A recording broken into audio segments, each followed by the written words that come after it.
Hi guys! This is a legend and welcome back to my YouTube channel. So for today's video, magkano nga ba ang dapat dadalhin na pera pag uuwi ka sa Pilipinas? So, na-experience ko to and para may idea kayo kung magkano yung binitbit kong pera and magkano yung dapat dalhin nyo kung magbabakasyon kayo sa Pilipinas. Ayan, so first is, yun nga, ang ticket na binili ko is yung pauwi ng Pilipinas, ano siya, 751 Hong Kong dollar. Rush yun siya kasi nga,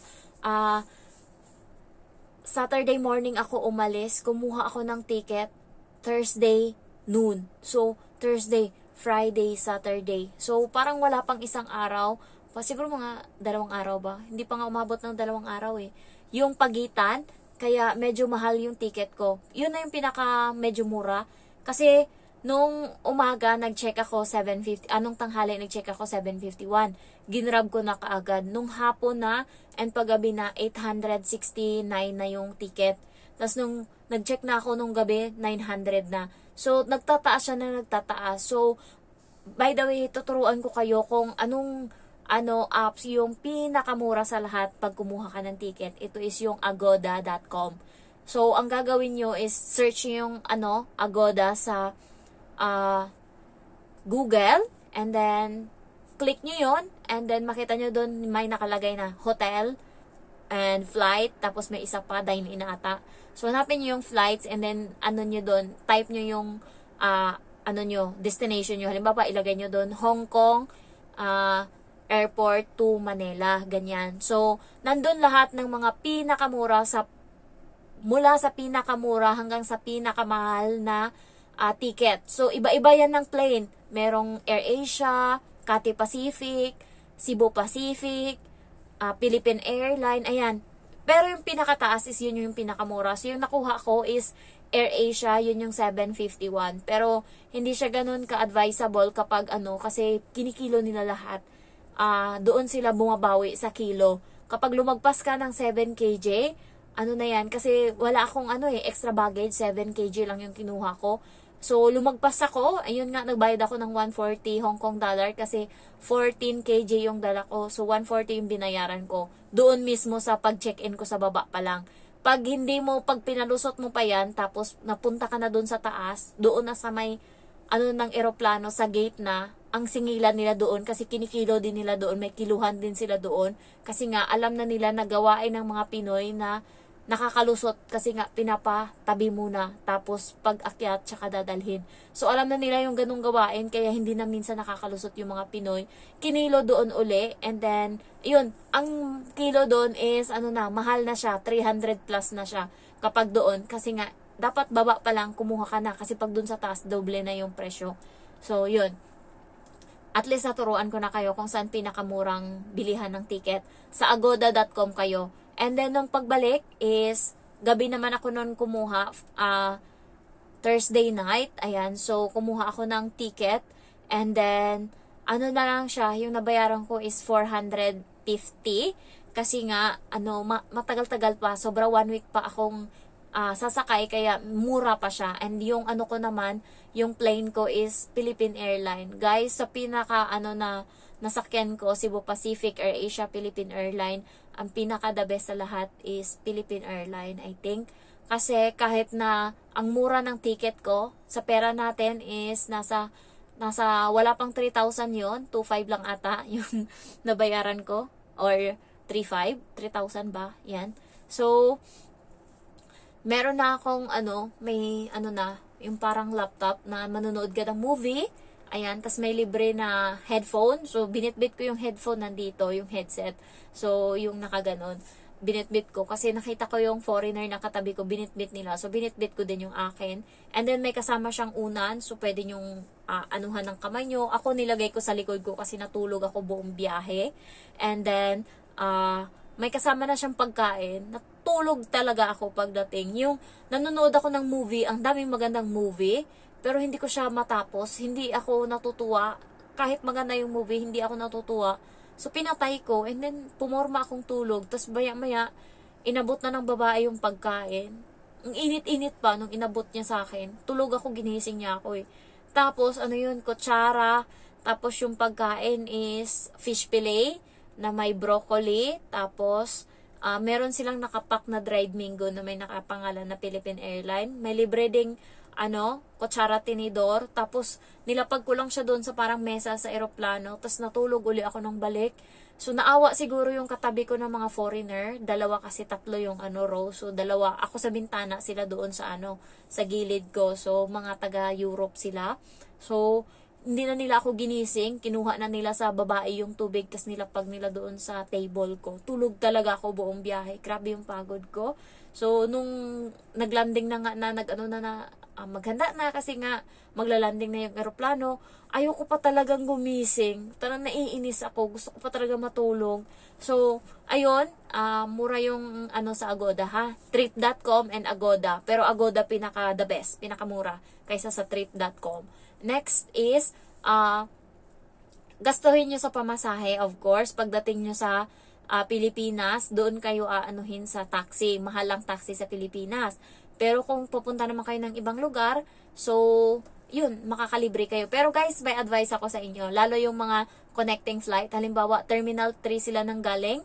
And then, sasakay uli sila ng plane. Doon sa Terminal 1 sila pupunta or Terminal 2. Basta connecting yung flight nyo, no need nyo na mag-taxi kasi sa paglabas nyo ng exit area nila, 'di ba may nakalagay diyan Bay 9, Bay 10, Bay 11, ganyan.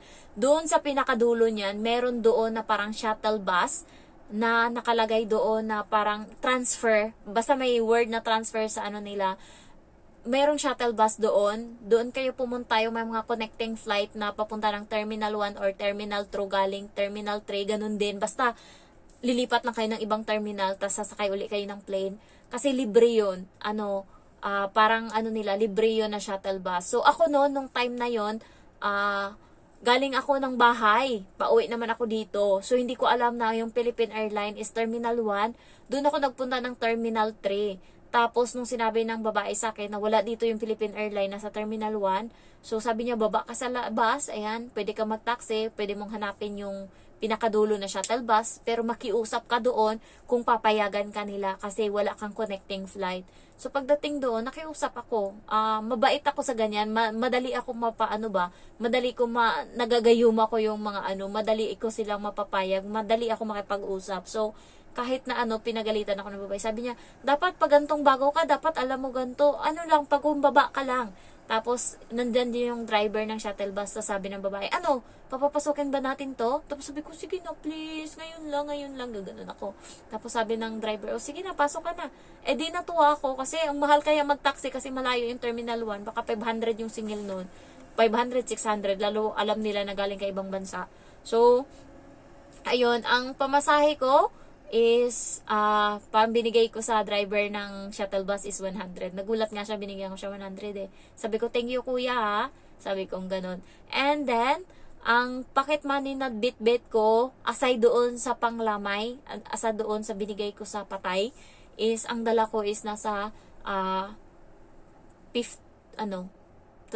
or 30,000. So, ang nagastos ko kasi sa grocery, unang grocery is 4,000. Pangalawang grocery, 4,000. Pangatlong grocery, 4,000 uli. Tapos, nagbili-bili pa kami ng kung ano-ano sa daan. Alam mo yung, syempre, mga kain-kain, ayan. So, additional yun, 1,000. And then, ang mahal ng pagkain sa Pilipinas. Nasa, kami nun Antipolo ako.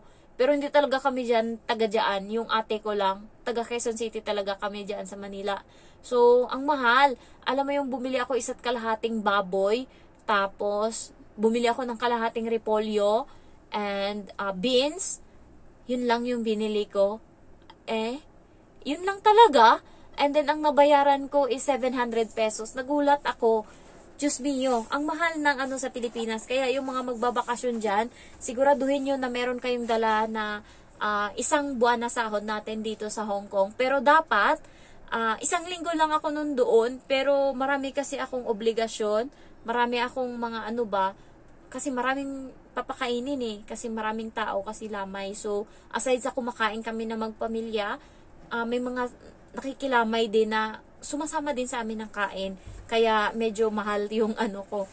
Tapos, yun lang naman yung ginastos ko so far. Pagkain lang, ulam. Hindi ako gumala kasi wala namang galaan kasi nga patay yung pinuntahan ko. So, ang budget nyo kapag mga 1 to 2 weeks is isang buwan na sahod natin dito sa Hong Kong. Ano nyo na din, lalo pag probinsya kayo pupunta, syempre mga pamasahe.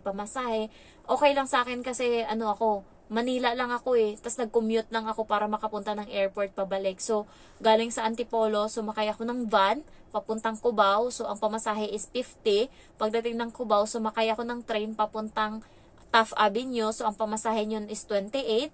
And then, pagdating ng Taft Avenue, bumaba ako sa may hagdan. And then, sumakay ako ng jeep papuntang Terminal 3.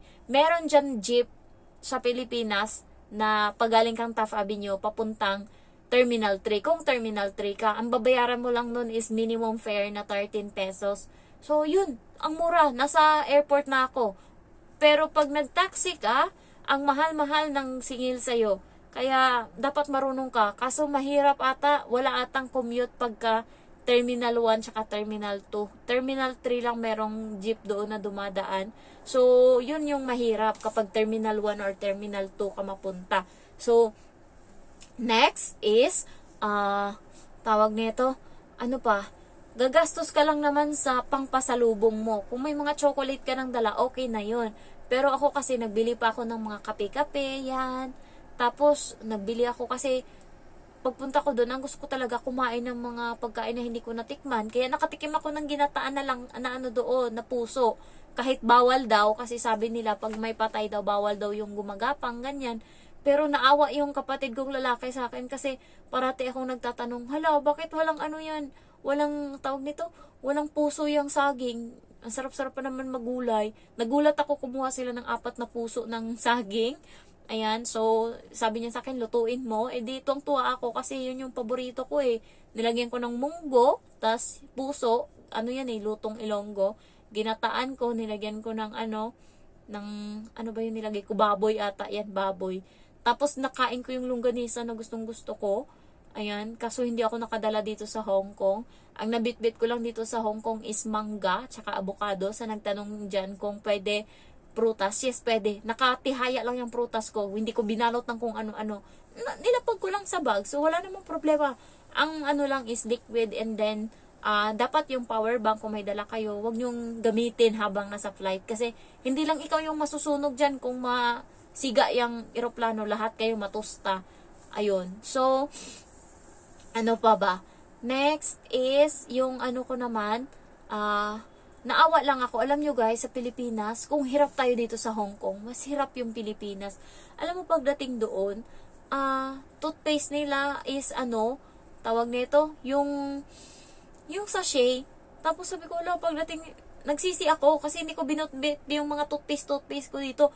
Ta shampoo nila, yung bibili kami ng sachet. Toothpaste guys, magkano yung 2 packet ng Colgate? Dati 8 lang yan, ngayon 70 na yung price. Nagulat ako, ang mahal. And then, yung shampoo, ewan ko magkano yun, 8 ata. Yung isang, yung sachet nila. So, bumili ako niya ng 2. Ginamit ko, ako lang yung gumamit hapon ako nagligo. Kinabukasan nung maligo ako uli, wala nang shampoo, ubos na.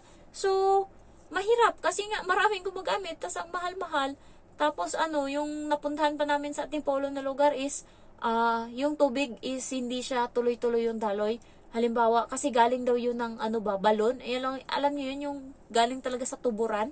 Ayan, kaya nagsisimula yung tubig, 10:00 ng umaga. Tapos kailangan masahuran mo na lahat ng balde sa CR. Makaligo na ang dapat maligo kasi pagdating ng 3:00 wala na namang tubig. Hanggang kinabukasan na yun. So, yun yung nangyari doon. Kaya pagbalik ko dito sa Hong Kong, parang direng-dire ako sa sarili ko na parang hindi ako nakalinis ng maayos ng katawan ko doon. So, pagbalik ko dito sa Hong Kong, talagang ligo ako ng ligo. Tapos talagang thankful ako sa sarili ko. Ay, swerte ko pa pala dito. Kaya naging grateful ako. Tapos hindi na ako reklamador ngayon sa mga trabaho, ganyan-ganyan. Kasi mas na-motivate ako. Ngayon mas kailangan ko, 2 na sila kailangan ko suportahan. Yung nasa Maynila na naiwan ng ate ko. Tapos yung sa mama ko. So, ang ko pa naman is, magpapadala ko ng package sa kanila. Kasi nga, kahit shampoo, wala. Guys, ang mahal ng shampoo doon. Yung Palmolive na maliit lang, compare mo dito sa shampoo ko. Itong shampoo ko, kapag binili mo to, 7, 14, 21, 28, 280 pesos. Aba, yung Palmolive sa Pinas, na parang hanggang dito lang ata yung laman. Marami pa ata to eh. Ito, hanggang dito lang. 280 na din yan. So, ang mahal-mahal ng shampoo doon. Kaya sabi ko, pag nakabalik talaga ako ng Hong Kong, bibilan ko kalat talaga kayo ng mga shampoo, tapos mga toothpaste, ganyan. So, yun talaga yung namomotivate ako. Tapos yung mama ko, nagsabi din sa akin, parang kasi nung namatay yung ate ko, inano ko siya, hinamon ko siya. Sabi ko, ano gusto mong, pumunta ng Maynila, papuntahin kita. Ikaw na umuwi, ikaw na pumuntang Maynila, pamasahian kita, gusto mo. Ayaw niya nung time na yun, natakot siya. Pero nung nitong nag-usap kami kahapon, sabi ko, papuntahin ko yung papa ko sa Maynila. Sabi niya, sama din daw siya. Gusto niya daw pumunta ng Maynila. So, parang, yun na naman yung isang motivation ko na kailangan mapapunta ko yung mga magulang ko sa Manila. Kasi, yun eh, baka, hindi natin alam kung hanggang kailan na lang sila. At least makita nila kung ano yung Maynila na tinatawag. Kasi kapag nasa probinsya ka, alam mo yung, pag sinabi mong Maynila, ay, parang, ay, galing Maynila yan. Parang sikat, ganun. So, at least maranasan ng mama ko na makita yung inaano nila na Maynila, ganyan, na pinagyayabang na ibang mga tao doon sa probinsya namin na, yun nga, Maynila. So sabi ko, sige, punta kayo Maynila, anuhin ko kayo, kuhanin ko kayo, magbakasyon tayo doon. So, ayun yung isa sa mga motivation ko na kailangan ko ulit magtrabaho, hindi pwedeng mag-inarte. Kung sinasabi ng mga kakilala ko sa Quezon City, nung umuwi ako na ang payat-payat ko na, ang liit-liit ko na, para na akong bata, pero para sa pamilya ko, titiisin ko yan. Babawiin ko lang yung katawan ko pag uwi. Pero sa ngayon muna, kailangan kong magkayod kasi nga kailangan kong maparamdam pa sa mama ko na, yan, ang ganda kaya ng buhay. Kahit ganyan yung Maynila, pero dyan ako nabuhay ng 12 years na, yan, sumusuporta ako sa kanila, nakapundar ako kahit papano. And by the way guys, baka hindi ko nasabi sa inyo kasi binili ko ngayong araw yung kalabaw.